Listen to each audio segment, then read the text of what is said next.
El debate político, una herramienta más de la democracia que va a permitir a nuestros candidatos invitados a expresar sus ideas, proyectos y también, por qué no, las inquietudes a través de nuestros periodistas invitados, no solo los locales, sino también regionales. Le damos la bienvenida a Héctor Gay, candidato a diputado provincial, Ricardo Mócero, también candidato a diputado provincial, que van a debatir temas propuestos. Son sector agropecuario, obra pública, producción y empleo y seguridad. Vamos a comenzar con el tema del sector agropecuario. Héctor Gay.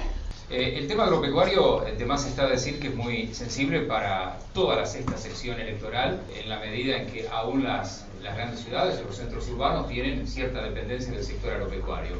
Nosotros tenemos en esto una posición muy crítica respecto de lo que ha sido el modelo kirchnerista, porque entendemos que más allá de los números que hablan de un crecimiento de la producción, más allá de situaciones particulares que se dan en algunas regiones del país, como el fenómeno de la soja, por ejemplo, para nuestra zona en particular no ha sido específicamente una década ganada. Cuando uno habla de la sexta sección electoral, tiene que hablar de 22 distritos, con realidades muy diversas. No es lo mismo Coronel Suárez que Patagones, no es lo mismo Guaminí que Villarino, pero sí hay una situación que afecta particularmente al sector agropecuario. Con un modelo nacional que no compartimos, entendemos que para muchos dirigentes del kirchnerismo, el campo es una mala palabra, o la dirigencia agropecuaria o el sector agropecuario es sinónimo de oligarquía, de terratenientes, y la verdad que hay que ir a ver en muchos casos al productor de Stroeder, de Felipe Solá, de Villa Iris o sectores de la región que han estado muy complicados. De todos modos, hay algunas cuestiones y hay herramientas para trabajar y seguramente nos va a tocar en la legislatura trabajar. Uno de ellos, indudablemente, es la Ley de Desarrollo del Sudoeste.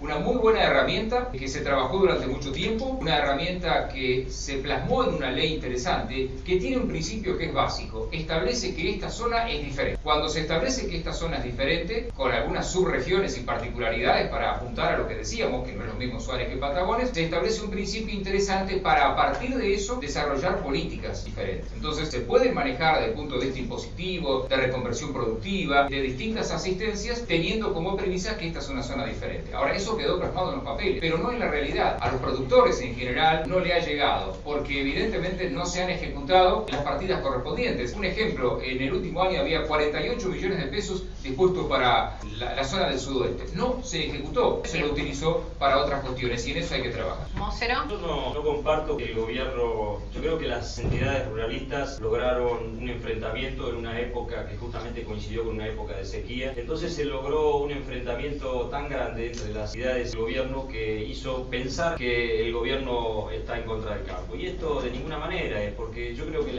yo incluso como licenciado en economía agraria y productor agropecuario nunca hemos estado mejor que a partir del año 2003 con la era de Néstor Kirchner, aunque a algunos no les guste esto que digo, han sido los mejores años. Simplemente que la época de sequía ha perjudicado bastante a la zona y entonces eso generó un mal humor y una bronca contra el gobierno. Empezó a llover y esto se calmó totalmente. Hubo en su momento la 125, que fue dura la crítica, justamente estábamos en plena sequía y entonces es como que parecía que la bronca había que agarrársela contra el gobierno. Pero nadie analizó lo que significó la 125, si se hubiese aprobado la 125, se hubiesen beneficiado, nos hubiésemos beneficiado todos los productores. Por eso es que cuando ya se arranca con algo en contra del gobierno, es muy difícil llegar a corregir las cosas. Y después, cuando hablamos de la ley del sudoeste, tampoco coincido con lo que dice Gay, porque la ley del sudoeste hay que interpretarla para qué se hizo. Se hizo la ley del sudoeste, en principio se consultó a pocos intendentes, a pocos legisladores, pero en fin hubo algo, una herramienta. El problema de la ley del sudoeste no es los millones, porque es fácil decir que pongan 40 o 50 millones. Mi pregunta es ¿para qué? Los intendentes tenemos que hacer un proyecto, como el que estamos haciendo aquí en Coronel Suárez, que yo estoy difundiéndolo en toda la zona. Tenemos que hacer un proyecto para que se forme la mesa agropecuaria, como hemos hecho aquí en Coronel Suárez, para que agrupemos a los pequeños y a los medianos productores, que son los que más sufren en toda la crisis del campo, sea sequía, sea inundaciones o los problemas de los precios, porque son los que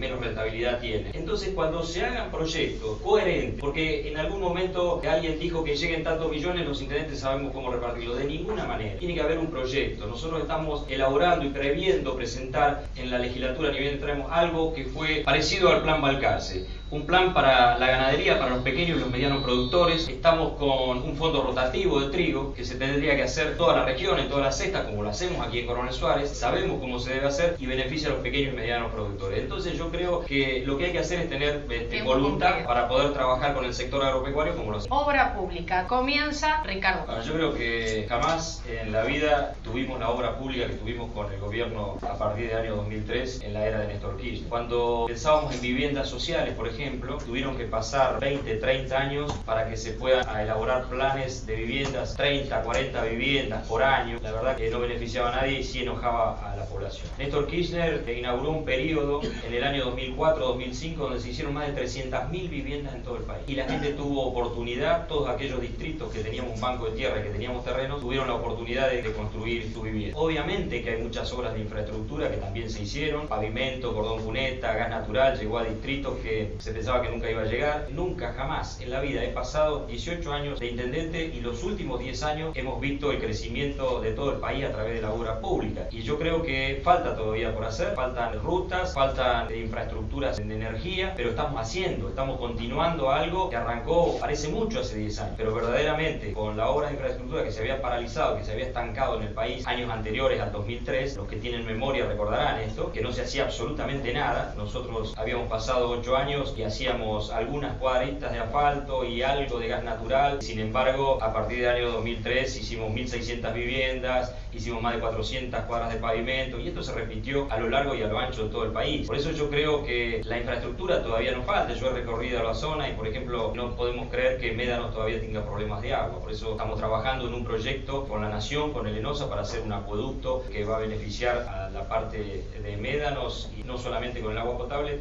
sino también con el riego. Así que yo creo que hay mucho por hacer todavía, pero insisto, en estos últimos 10 años es cuanto más se manifestó desde la Nación hacia el interior la obra. Es importante decirle a la gente que nosotros somos candidatos a legisladores por la provincia de Buenos Aires. Y la realidad es que es cierto, parte de lo que dice Ricardo, pero también hay una tremenda desinversión, fundamentalmente del gobierno de la provincia de Buenos Aires. El manejo que se ha hecho con la obra pública ha sido en muchos casos discrecional. Mochero ha tenido la suerte, por ahí lo gestionó para que Coronel Suárez sea un distrito con mucha obra pública. Ahora, cuando uno consulta, por ejemplo, a intendentes de otros signos políticos, el panorama es absolutamente distinto. Hay distritos que no han tenido prácticamente acceso a la obra pública, según ellos dicen, simplemente por ser de otro signo político. Eso habla de una discrecionalidad que obviamente no compartimos. Pero yo hacía referencia a lo de la provincia de Buenos Aires, porque la desinversión que el gobierno de Daniel Scioli ha tenido en nuestra región, particularmente en los últimos tiempos, es absoluta y está a la vista. Lo de las rutas es el primer ejemplo. Cuando uno tiene que llegar a Coronel Suárez, lo puede hacer por distintas vías. Si toma, por ejemplo, la ruta 67, bueno, es una odisea. El tramo entre Pigüé y Suárez es un desastre. También el de Puan a Pigüé. Si toma la 76, por ejemplo, una de las rutas más bellas que tenemos en la provincia, el tramo que nace en la 33, que pasa por la comarca serrana y que termina en San Eloy, una ruta bellísima, plagada de... La ruta 60, en el tramo que va de la 33 al límite con La Pampa, pasando por Carué y llegando a Rivera, es otro ejemplo.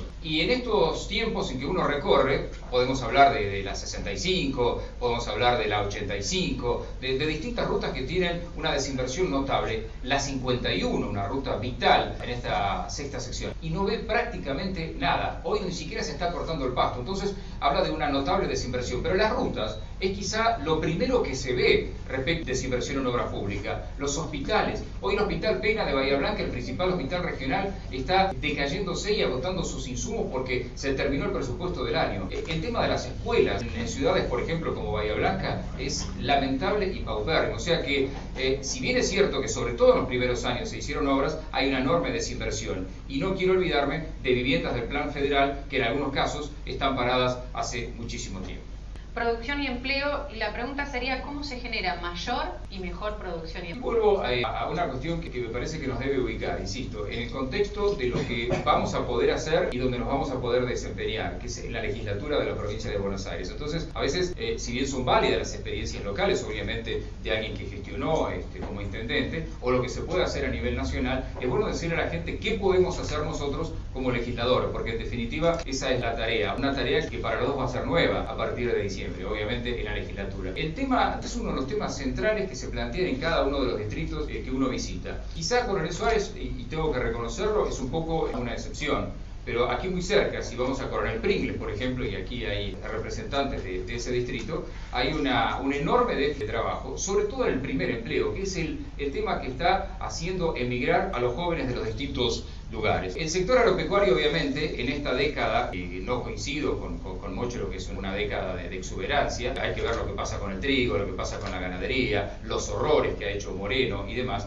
Pero particularmente en nuestra región ha dejado de ser generador de empleo. En muchos lugares lo que se plantea es, el empleo venía de la municipalidad o del campo. El campo había dejado de ser generador de empleo y eso ha repercutido enormemente. Coronel Pringles en el último censo tuvo 1.700 habitantes menos que el anterior. Coronel Dorrego lleva 2 censos consecutivos declinando en su población. Guabiní otro tanto. Esto básicamente es a partir de que no se ha generado empleo y hoy no se genera. ¿Se pueden hacer cosas? Sí se pueden hacer cosas. La provincia de Buenos Aires, y por eso me remito al principio, como legislador de la provincia, no tenés las herramientas para generar empleo que por ahí se pueden dar más a nivel nacional. Pero nuestro espacio tiene presentados proyectos, por ejemplo, para el empleo joven, que es interesante y que tiene que partir de establecer pautas a aquel empresario que quiera dar empleo. El primer empleo, que es el que más cuesta, darle alicientes fiscales. 1, 2, 3 años que no se cobren, por ejemplo, los aportes patronales en la medida que se comprometa a un trabajo duradero y en blanco, que es otro de los grandes problemas que tenemos. Porque hoy, lamentablemente, un 30-40% es en negro o parcialmente en negro. Y este es un tema a corregir. Hay mucho para decir. Justo de los distritos que nombraste son radicales, así que si no saben gestionar es problema de ellos. Pringles, incluso con la obra pública, decís, fueron discriminados. No fueron discriminados, le dieron 200 viviendas y no supieron terminar. Entonces, vayamos a ver quién está gestionando. Normalmente, de los distritos que decrecieron, como vos nombrabas 2, decrecieron 7. Casualmente son 7 radicales. Entonces hay que ver eso también, porque si te dan 200 viviendas y no sabes terminarla, el problema es de gestión y no de discriminación, en primer lugar. En segundo lugar, si nosotros vamos a estar en la Cámara de Diputados solamente y no vamos a poder generar nada para el empleo, yo creo que te equivocás. Me parece que se pueden generar proyectos como ha hecho la Nación, como ha hecho la provincia, los PIL, programas de inserción laboral, se pueden generar proyectos más y mejor empleo como ha hecho la Nación y que se aplican en la zona y en todos los distritos. Se pueden generar proyectos en la Cámara de Diputados también y exigir que cada uno de los intendentes tenga una oficina de empleo y a través de la oficina de empleo podamos darle trabajo a la gente a través de infinidad de proyectos que nosotros incluso vamos a mejorar, a corregir, porque sabemos lo que es. Nosotros hemos llegado a ocupación plena y sabemos cómo se hacen las cosas. Es decir, yo no voy a ir a la Cámara de Diputados a decir, como dicen algunos legisladores, y lo que pasa es que de la legislatura no se puede hacer nada. Yo voy a ir ejecutivamente, como legislador, voy a exigirle a los ministros, voy a exigirle al gobernador y a quien sea de cómo se debe generar empleo, porque no puede ser que Coronel Suárez tenga ocupación casi plena y que distritos vecinos como Pringles, como Dorrego, como los que vos mencionaste, como Saliqueló, como Pellegrini, casualmente, todos radicales, tengan la desocupación más alta. Entonces yo creo que hay que generar proyectos, pero a su vez hay que decirle a los intendentes que no saben gestionar, que aprendan a gestionar y que en vez de criticar tanto al gobierno, se pongan a trabajar en proyectos que necesita la gente. Porque acá en Coronel Suárez viven cerrando y el campo vive expulsando gente y nosotros tenemos una oficina de empleo, como muchos distritos de Frente para la Victoria que tienen oficinas de empleo y que le generan trabajo y le hacemos la auditoría y le hacemos la logística y eso van a ser proyectos nosotros vamos a presentar en la Cámara, porque si vamos a ir solamente para escuchar y para debatir, no, mi función va a ser ayudar a todos los intendentes y a todos en la medida de lo posible para que se genere empleo, que es lo que necesita la gente.